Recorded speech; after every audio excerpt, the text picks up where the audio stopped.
नमस्कार साथियों, मैं उमेश कुमार आप सभी का हमारे इस द्रोणा पीसीएस के यूट्यूब प्लेटफॉर्म पर स्वागत करता हूं। हम बात कर रहे थे राजस्थान भूगोल के बारे में। हम राजस्थान ज्योग्राफी को एक नए सिरे से पढ़ना प्रारंभ कर चुके थे, जिसमें हमने पिछली क्लास में देखा बहुउद्देशीय सिंचाई परियोजनाओं के बारे में। उसी सिलसिले को आगे बढ़ाते हुए आज के सेशन को शुरू करने वाले हैं और नई परियोजनाओं के बारे में, राजस्थान में और कौन कौन सी सिंचाई परियोजनाएं चलाई जा रही है उनके बारे में चर्चा करेंगे। पिछली क्लास में हमने देखा इंदिरा गांधी नहर परियोजना के बारे में, गंगा नहर के बारे में हमने देखा, इंदिरा गांधी नहर के बारे में देखा जो विश्व की सबसे बड़ी कृत्रिम सिंचाई परियोजना है, जिसके बारे में हमने देखा। उसमें कुल शाखाओं के बारे में देखा और कुछ जो लिफ्ट नहरें उनके बारे में भी हमने बात की। आज हम बात करेंगे एक और परियोजना के बारे में। इसको शुरू करते हैं आज के सेशन को सिंचाई परियोजना के साथ।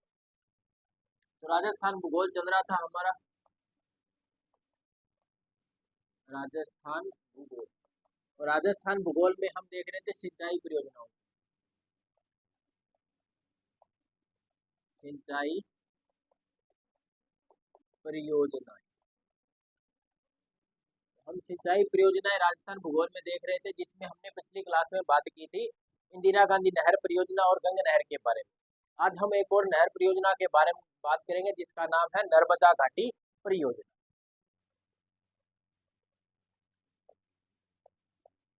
नर्मदा घाटी परियोजना आज हम बात करने वाले हैं नर्मदा घाटी परियोजना के बारे में। तो नाम से तो समझ में आ ही गया होगा कौन सी नदी के ऊपर है। तो नर्मदा नदी के ऊपर ये एक परियोजना बनाई गई है और इसको राजस्थान में लाया गया है। तो राजस्थान में लाया गया, तो राजस्थान में इसको लाया कहाँ से गया है वो हम इसमें बात करने वाले हैं। तो पहले तो देखते हैं कौन सी नदी पर है ये परियोजना। ये जो परियोजना है कौन सी नदी से संबंधित है? तो ये जो परियोजना है नर्मदा नदी से, नर्मदा नदी पर। कौन सी नदी पर है? नर्मदा नदी के ऊपर है।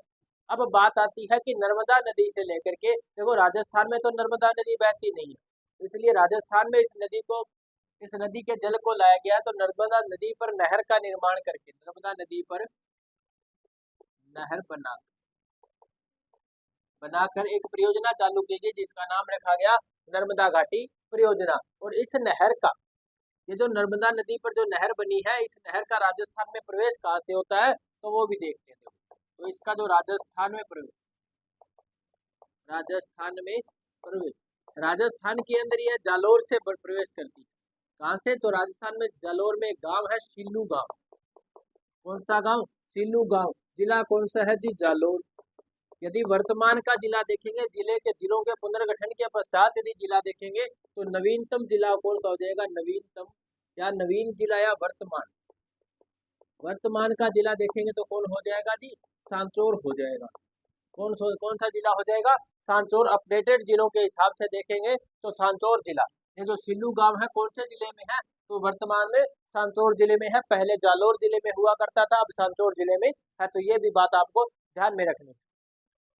राजस्थान में प्रवेश कहाँ से होता है? तो सिल्लू गांव जालोर से, या सिल्लू गांव हम कह सकते हैं सांचौर से इसका उद्गम होता है। यहाँ पर इस नहर में, ये जो राजस्थान में ये जो नहर आती है, इसको लिफ्ट नहर के माध्यम से लाया जाता है। तो जालोर में कैसी नहर है ये? तो लिफ्ट नहर है, नाम है जालोर लिफ्ट नहर। जालोर लिफ्ट नहर, इस नहर का नाम क्या है?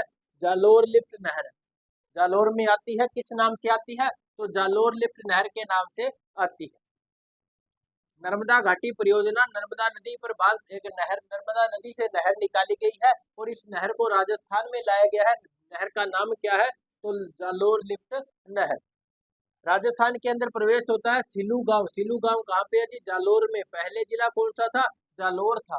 वर्तमान में कौन सा जिला हो जाएगा? सांचौर हो जाएगा। ये बात आपको ध्यान में रखनी है। कौन सी नहर है? तो जालोर लिफ्ट नहर है। इसका जो अंतिम बिंदु है, हमने देखा राजस्थान के इसका अंदर इसका प्रवेश कहाँ से था? तो सिल्लू गांव से था। अब देखेंगे राजस्थान में सिंचाई कौन कौन से जिलों में होती है। तो राजस्थान में सिंचाई, या इसको कह सकते हैं लाभान्वित जिले, लाभान्वित जिले। दो जिले लाभान्वित है, कौन कौन से है? तो जालोर व बाड़मेर। पुराने जिलों के हिसाब से तो ये 2 जिले हैं, और यदि नए जिले पूछेंगे तो 2 जिले और हो जाएंगे। कौन कौन से? सांचौर व बालोतरा। ये 2 जिले नए और जुड़ जाएंगे, तो वर्तमान में कुल 4 जिले इस नहर से लाभान्वित है। जालोर, बाड़मेर, सांचौर और बालोतरा, तो यहाँ पर ये आती है। अब इसका देखेंगे राजस्थान अंतिम बिंदु। अंतिम बिंदु, इस नहर का अंतिम बिंदु कहाँ पे है? ये क्वेश्चन भी एक बार एग्जाम में पूछ लिया गया था। तो इसका अंतिम बिंदु होता है गुड्डा मलानी में। गुड्डा मलानी। अब ये बात करते हैं कि गुड्डा मलानी कहाँ पे है, तो आपको तो पता होगा ये कहाँ पे है जी, बाड़मेर में है। कहाँ पे है? बाड़मेर में है। तो ये है नर्मदा घाटी परियोजना। नदी कौन सी है? तो नर्मदा नदी के से एक नहर निकाली गई। नहर को राजस्थान में लाया गया। नहर का नाम है जालोर लिफ्ट नहर। राजस्थान में ये प्रवेश करती है सिलू गांव जालोर से। कौन से लोर से?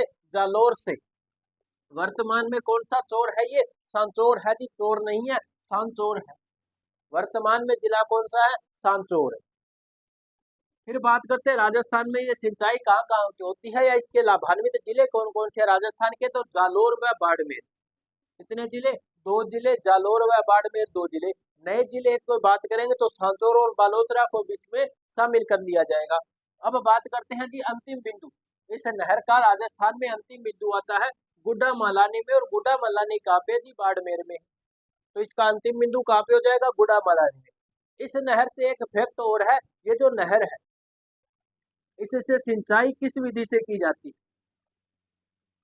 तो इस नहर से सिंचाई हम सीधे नहीं कर पाएंगे। इस नहर से सिंचाई करने के लिए हमें फुहारा पद्धति का प्रयोग करना पड़ेगा। फुहारा पद्धति से सिंचाई की जाती है। सिंचाई की जाती। इस नहर से सिंचाई करने के लिए हमें स्प्रिंकलर सिस्टम का प्रयोग करना पड़ेगा, फुहारा पद्धति का प्रयोग करना पड़ेगा। फुहारा पद्धति के माध्यम से, फुहारों के माध्यम से हम इस नहर से सिंचाई कर पाएंगे। हम डायरेक्ट फ्लड मेथड से इसमें सिंचाई नहीं कर पाएंगे। सिंचाई की कई मेथड्स होती है, जैसे हम देखते हैं फ्लड मेथड। तो देखो सिंचाई में कौन सी होती है? तो सीधे प्रवाह है, यानी कि प्रवाह विधि जिसे कहते हैं फ्लड मेथड। एक होती है जी हमें बूंद बूंद सिंचाई पद्धति। बूंद बूंद सिंचाई पद्धति। एक होती है फव्वारा सिंचाई पद्धति।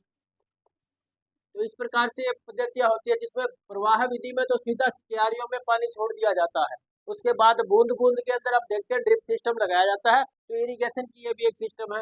फुहारा पद्धति हुई होती है, स्प्रिंकलर सिस्टम इन्हें बोलते हैं। तो फुहारों के माध्यम से सिंचाई कौन सी नहर से कर सकते हैं? तो नर्मदा नहर से। नर्मदा नहर से या जालोर लिफ्ट नहर से।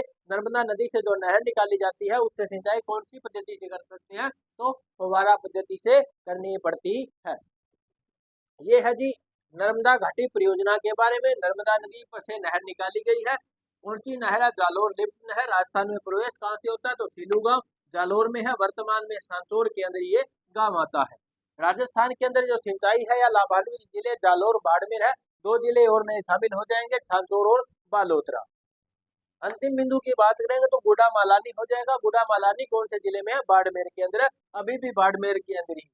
सिंचाई कौन कौन किस पद्धति से करेंगे? तो फुहारा पद्धति से या माइक्रो इरिगेशन भी सेम कहते हैं। तो फुहारा पद्धति से या माइक्रो इरिगेशन से या स्प्रिंकलर सिस्टम से यहाँ पे इसमें क्या की जाती है? सिंचाई कर सकते हैं।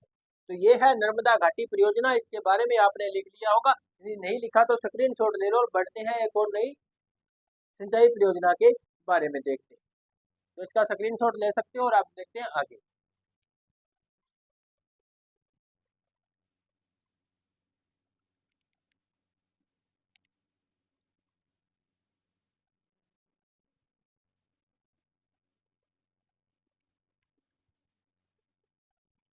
साथ साथ में लिख लिया करो, क्यों? लिखने से जल्दी याद हो जाता है।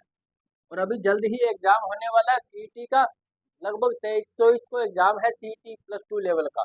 तो इसमें से यहाँ से क्वेश्चन अच्छे आने वाले हैं। अच्छी तरह से तैयारी करना। हमारी मैराथन क्लास भी हमारी द्रोणा पीसीएस के यूट्यूब प्लेटफॉर्म पर आ चुकी है, तो वो भी आप साथ साथ में देखते रहना। अब हम बात करते हैं एक और नहर परियोजना के बारे में। नहर का नाम है राजीव गांधी सिद्धमुख नोहर परियोजना। राजीव गांधी सिद्धमुख नहर परियोजना, नहर परियोजना, राजीव गांधी सिद्धमुख नहर परियोजना। अब बात आती है कि ये जो नहर परियोजना है कौन सी नदियों से है, तो ये जो रावी और व्यास नदियों का जो अतिरिक्त जो जल है, रावी और व्यास नदियों का जो अतिरिक्त जल है उसको राजस्थान में लाने के लिए एक बार एक समझौता हुआ था। ये बात है सन 1985 की। तो इसके कुछ इतिहास के बारे में चर्चा कर लेते हैं। तो 1985 की बात करें, 1985 की बात करेंगे, उस वक्त राजीव गांधी भारत के प्रधानमंत्री हुआ करते थे। तो राजीव गांधी व लोंगेवाला के मध्य समझौता होता है, के मध्य समझौता होता है, एक समझौता हुआ। कब होता है समझौता, तो 1985 में किनके बीच, राजीव गांधी और लोंगेवाला के बीच में होता है। बात और क्या होती है, तो इसके बाद के अंदर एक वर्ष आता है 1986 का। इस समझौते के तहत, ये जो समझौता राजीव गांधी और लोंगेवाला के बीच में हुआ था, इस समझौते के तहत एक आयोग का गठन किया जाता है जिसका नाम है इराडी आयोग। इराडी आयोग का गठन किया गया। का गठन कब होता है, तो 1986 में होता है। ये इराडी आयोग का गठन क्यों किया जाता है, इसका जो कारण था, इसका कारण ये था कि रावी व व्यास नदियों के अतिरिक्त जल को प्रयोग में लेने हेतु एक समझौता होता है। नाम क्या है जी समझौते का, तो राजीव गांधी और लोंगेवाला के बीच में समझौता होता है। इस समझौते के तहत 1986 के अंदर इराडी आयोग का गठन होता है। इराडी आयोग का गठन किया जाता है रावी व व्यास नदियों के अतिरिक्त जल को प्रयोग में लेने हेतु। अब क्या बातें होती है, तो इसके बाद में एक नहर बनाई जाती है। इसके बाद में एक नहर बनाई जाएगी, तो जिस नहर का नाम क्या रखा गया, राजीव गांधी सिद्धमुख नहर परियोजना। और इसके अंदर इस समझौते के तहत राजस्थान को कितना हिस्सा मिलता है, तो वो देख लेते हैं। राजस्थान का हिस्सा, इस समझौते के तहत राजस्थान को हिस्सा मिलता है जी 8.6%। रावी और व्यास नदियों का जो अतिरिक्त जल है उसका 8.6% हिस्सा राजस्थान को मिलता है इस समझौते के तहत। अब बात आती है कि इसका जो शिलान्यास कब किया गया, तो एक वर्ष आता है जी 1989 को इस नहर का शिलान्यास किया गया। तो इस नहर का क्या किया गया, शिलान्यास किया गया, शिलान्यास किया गया। तो किया किसके द्वारा गया, तो देखो भारत के प्रधानमंत्री उस वक्त कौन थे जी, राजीव गांधी थे। राजीव गांधी थे, तो राजीव गांधी जी द्वारा इसका क्या किया जाता है, शिलान्यास किया जाता है। अब बात आती है कि ये नहर बनकर कब तैयार हुई, इसका लोकार्पण कब किया गया। एक वर्ष आता है 2002। तो इस नहर का क्या किया जाता है जी, लोकार्पण किया जाता है। तो लोकार्पण किया किसके द्वारा, 2002 में इस नहर का लोकार्पण किया जाता है सोनिया गांधी के द्वारा। सोनिया गांधी के द्वारा, इसके द्वारा लोकार्पण किया गया 2002 के अंदर, सोनिया गांधी जी के द्वारा इस नहर का लोकार्पण किया गया। तो ये भी बात आप ध्यान में रख लेना। अब देखते हैं कि इस नहर को, राजस्थान में ये नहर कब आती है, कहाँ से आती है, और ये भी बातें हम इसमें देख लेती हैं। ये जो लोकार्पण किया गया हनुमानगढ़ का एक गांव है, गांव का नाम है बिरानी। सोनिया गांधी के द्वारा बिरानी गांव कहाँ पे है, तो हनुमानगढ़ के नजदीक इस नहर का क्या किया गया, लोकार्पण किया गया। अब बात आती है कि इस नहर का जो राजस्थान में ये कौन कौन से जिले लाभान्वित होते हैं, तो राजस्थान में केवल एक जिला, कौन सा जी, हनुमानगढ़ जिला। हनुमानगढ़ जिला ही लाभान्वित होता है इस नहर के द्वारा। तो वो भी हम देख लेते हैं, और इसके कुछ और जो फैक्ट है वो भी देख लेते हैं। ये आपने लिख लिया होगा या इसका स्क्रीनशॉट आपने ले लिया होगा। बढ़ते हैं आगे।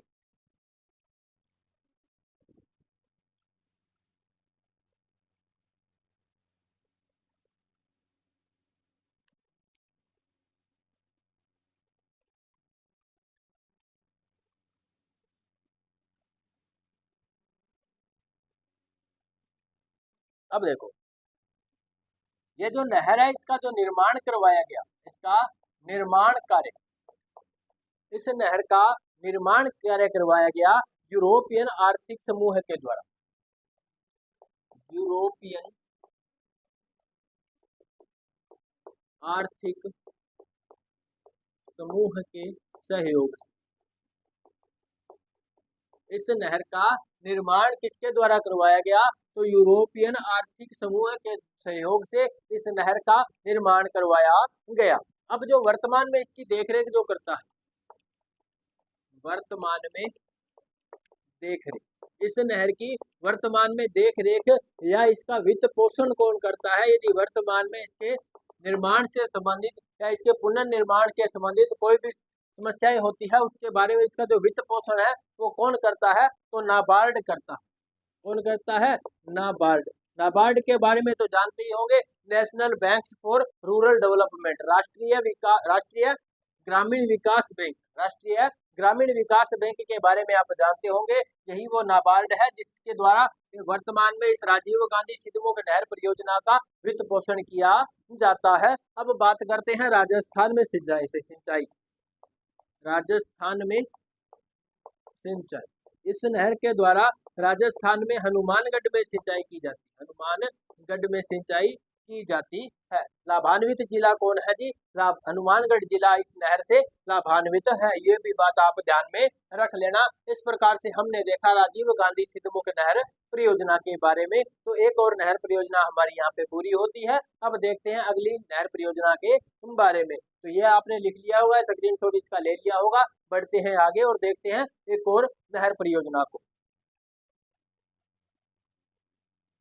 अब कुछ छोटी छोटी नहर परियोजनाएं रह गई हैं जिनके नाम देखने हैं, कौन सी नदी से है और कहाँ पर वो स्थित है, तो उतना ही देखना है। बाकी आज ये हमारा जो टॉपिक जो चल रहा था बहुउद्देशीय सिंचाई परियोजनाएं, तो आज ये हमारा टॉपिक कंप्लीट होने जा रहा है और कल से हम स्टार्ट करेंगे, अगली क्लास से हम शुरू करेंगे नए टॉपिक से।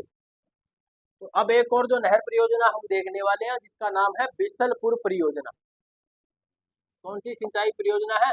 बिसलपुर परियोजना।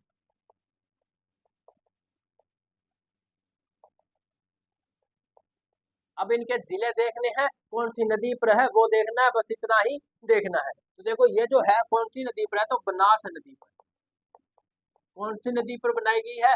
बनास नदी के ऊपर बनाई गई है। राजस्थान की सबसे बड़ी पेयजल परियोजना है बनास नदी पर, और राजस्थान की सबसे बड़ी पेयजल परियोजना। पेयजल परियोजना, ये क्वेश्चन बार बार एग्जाम में पूछा गया है। क्या पूछा गया है कि राजस्थान की सबसे बड़ी पेयजल परियोजना कौन सी है? तो आंसर क्या होने वाला है? बिसलपुर परियोजना। अब बात आती है कौन से जिले में है? तो टोंक जिले में। कौन से जिले में बनाई गई है? टोंक जिले में बनाई गई है। अब इसके बारे में बात करते हैं कि इसका निर्माण कब प्रारंभ हुआ? तो 1988 से निर्माण प्रारंभ कब हुआ? तो 1988-89 में इसका निर्माण प्रारंभ हुआ। यानी कि ये जो बिसलपुर परियोजना है ये कब प्रारंभ हो चुकी थी? यह बिसलपुर परियोजना कब प्रारंभ हुई थी? तो ये कब प्रारंभ हुई थी? 1988-89 में यह प्रारंभ हो चुकी थी। राजस्थान की सबसे बड़ी पेयजल परियोजना कौन सी है? तो बिसलपुर परियोजना कौन सी नदी के ऊपर है? बनास नदी पर है। कौन से जिले में है? तो टोंक जिले के अंदर है। कौन से जिले में है? टोंक जिले में है। कब प्रारंभ हुई? तो 1988-89 के अंदर ये प्रारंभ हो चुकी थी। तो ये एक और नहर परियोजना जिसके बारे में हमने देखा, नाम क्या? बिसलपुर परियोजना, बनास नदी पर ये बनाई गई है। तो इसका भी स्क्रीनशॉट आपने ले लिया होगा, यदि लिख लिया है तो बहुत ही अच्छा है। अब हम देखते हैं आगे कुछ और नहर परियोजनाओं के बारे में। छोटी छोटी नहर परियोजनाएं हैं, नाम देखना, जिला देखना, कौन सी नदी के ऊपर है वो देखना है। और इसी प्रकार आज हमारा ये टॉपिक भी कंप्लीट होने जा रहा है। कल से हम एक नए टॉपिक के बारे में पढ़ना प्रारंभ करेंगे। अब एक तरफ हम लिखेंगे नहर परियोजना का और दूसरी तरफ लिखेंगे नाम। एक टेबल बना लो साथ में, उसी प्रकार से हम इसको लिखते हुए चलेंगे। तो यहाँ पे एक तरफ लिखेंगे परियोजना, फिर हम लिखेंगे नदी, कौन सी नदी के ऊपर है, फिर हम लिखेंगे जिले, यानी लाभान्वित जिले कौन कौन से हैं वो देखेंगे। तो तो इस प्रकार से हम एक टेबल बना लेते हैं और इसी टेबल के माध्यम से लिखते हुए चलेंगे। तो पहली परियोजना है, नाम है इसरदा परियोजना। इसरदा परियोजना कौन सी परियोजना है? इसरदा परियोजना। इसरदा परियोजना कौन से नदी पर है? तो बनास नदी पर है। कौन सी नदी पर है?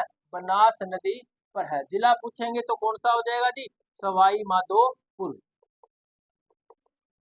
सवाई माधोपुर जिला। फिर बात करते हैं जाखम परियोजना के बारे में। एक परियोजना है कौन सी? जाखम परियोजना। अब बात करेंगे जी कौन सी नदी पर है? तो जाखम नदी पर है। जाखम नदी। जाखम नदी किस नदी की सहायक नदी है? तो आपको पता होगा ये माही नदी की सहायक नदी है। कौन से जिले में है? प्रतापगढ़ जिले में। प्रतापगढ़ जिले में है कौन सी परियोजना? जाखम परियोजना। उसके बारे में हम देखते हैं काली सिंध परियोजना को।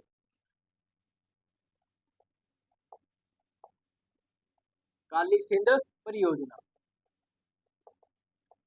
कौन सी नदी पर है? तो काली सिंध नदी पर। काली सिंध नदी पर है। जिला कौन सा हो जाएगा? झालावाड़ जिला हो जाएगा। झालावाड़ जिला। काली सिंध परियोजना काली सिंध नदी पर है, झालावाड़ जिले के अंदर है। उसके बाद बात आती है मनोहर थाना परियोजना की। मनोहर थाना परियोजना कौन सी नदी पर है? परवन नदी पर है। जिला कौन सा है? बारां व झालावाड़। लाभान्वित जिले कौन कौन से हो जाएंगे? बारां व झालावाड़ हो जाएंगे। फिर आती है चोली परियोजना।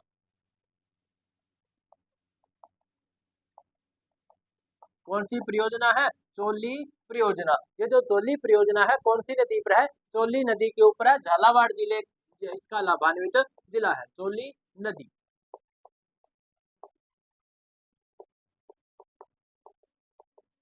झालावाड़ जिला इससे लाभान्वित जिला है। इसके बाद हम देखते हैं मोरेल परियोजना के बारे में। एक और परियोजना जिसका नाम है मोरेल परियोजना। तो कौन सी नदी पर होगी? तो मोरेल नदी पर। मोरेल नदी पर है। मोरेल नदी पर एक परियोजना बनी जिसका नाम क्या है? मोरेल परियोजना। कौन से जिले में है मोरेल परियोजना? तो दौसा और सवाई माधोपुर से लाभान्वित है। दौसा व सवाई माधोपुर दो जिले इससे लाभान्वित है, दौसा और सवाई माधोपुर। उसके बाद आती है अजान बांध परियोजना। अजान बांध परियोजना। अजान बांध परियोजना कौन सी नदी पर है? बाण गंगा नदी पर। बाण गंगा नदी पर यह परियोजना बनाई गई है। बाण गंगा नदी के जल को रोक करके बांध बनाया गया, अजान बांध। कौन से जिले में है? भरतपुर जिले में। भरतपुर जिला इससे क्या है? लाभान्वित है। भरतपुर नहीं, सॉरी, धौलपुर जिला। कौन सा जिला? धौलपुर जिला।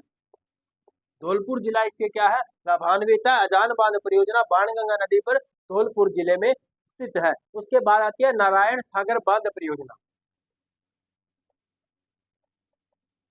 नारायण सागर बांध परियोजना। ये जो परियोजना है अजमेर जिले में स्थित है। कौन से जिले में है? अजमेर जिले में ये स्थित है। उसके बाद हम देखते हैं कुछ और जिनके जिले जिले देखने, नदियां में नहीं देखनी। उसके बाद एक आती है बत्तीसा नाला परियोजना। बत्तीसा नाला परियोजना। ये जो बत्तीसा नाला परियोजना है ये सिरोही जिले में स्थित है। कौन से जिले में? तो सिरोही जिले में। तो इस प्रकार से हमने देखी कुछ परियोजनाओं के बारे में। एक परियोजना और देखते हैं, जल सागर परियोजना। जल सागर परियोजना। ये जो जल सागर परियोजना है चित्तौड़गढ़ जिले में स्थित है। चित्तौड़गढ़ जिले में स्थित है। एक और देखते हैं, नाम अच्छा है, क्वेश्चन बार बार आता है। नाम है आलनिया परियोजना। आलनिया परियोजना। आलनिया परियोजना। ये आलनिया परियोजना कोटा जिले में स्थित है। कौन से जिले में है? कोटा जिला इससे लाभान्वित है। तो इस प्रकार से हमने कुछ नहर परियोजनाओं के बारे में देखा। ये टेबल आपने स्क्रीनशॉट ले लिया होगा, साथ साथ में लिख लो इसको, ताकि आपको बाद में याद करने में आसानी हो। तो ये कुछ इस प्रकार से अपने कुछ नहर परियोजनाओं के बारे में देखा। इस सरदा परियोजना बनास नदी पर है, तो इससे लाभान्वित जिला कौन सा है? तो सवाई माधोपुर जिला। जाखम परियोजना जाखम नदी पर बनाई गई है, प्रतापगढ़ जिला इससे लाभान्वित है। काली सिंध परियोजना काली सिंध नदी पर है, झालावाड़ जिला इससे लाभान्वित है। मनोहर थाना परियोजना परवन नदी पर है, 12 व झालावाड़ लाभान्वित जिले हैं। चोली परियोजना चोली नदी पर है, झालावाड़ जिला इससे लाभान्वित जिला है। मोरेल परियोजना मोरेल नदी पर दौसा व सवाई माधोपुर इससे लाभान्वित जिले हैं। अजान बांध परियोजना बाणगंगा नदी पर बनी हुई है और धौलपुर इससे लाभान्वित है। नारायण सागर बांध परियोजना अजमेर जिले में है। बतीसा नाला परियोजना सिरोही जिले में। जल सागर परियोजना चित्तौड़गढ़ जिले में। आलनिया परियोजना कोटा जिले में। एक और है जिसका नाम है आखला बैराज परियोजना, इसी में लिख लेते हैं ऊपर, आखला बैराज परियोजना।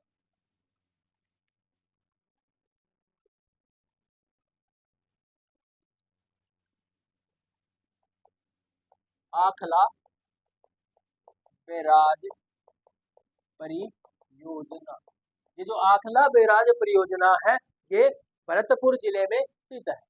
भरतपुर, तो भरतपुर जिला इस परियोजना से लाभान्वित है। आखला बैराज परियोजना भरतपुर जिला। तो इस प्रकार से हमने कुछ सिंचाई परियोजनाओं के बारे में देखा।